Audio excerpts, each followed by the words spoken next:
सबका आपके अपने channel Chowk and Duster academy में।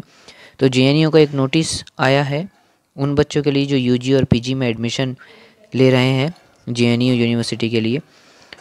जिन बच्चों का 12th का रिज़ल्ट जो पेंडिंग में था या फिर उनकी जो एग्ज़ाम रिज़ल्ट आ चुका है जिनका, तो उनके मार्क्स अपडेट करने के लिए आपके पास एक मौका है। यहाँ पर आपने अपेयरिंग डाला होगा उसमें 12th के लिए, ठीक है। तो आपको वो एग्ज़ाम के नंबर उसमें डालने हैं अपने फॉर्म के अंदर, ठीक है। और जो पीजी वाले हैं आपके, उनको अपने जो ग्रेजुएशन के मार्क्स हैं वो अपडेट करने के लिए बोला गया है, ठीक है। तो जिन बच्चों का रिज़ल्ट आ चुका है 12th का, वो बच्चे अपना जल्द से जल्द इसको अपडेट कर दें जेएनयू के एग्ज़ाम के लिए। और जिन बच्चों का रिज़ल्ट नहीं आया है अभी, वो लोग अभी वेट करें। जैसे ही आ जाएगा आपको एक नया नोटिस या जो भी इन्फॉर्मेशन होगी वो आपको हमारी चैनल पर आपको अपडेट कर दिया जाएगा।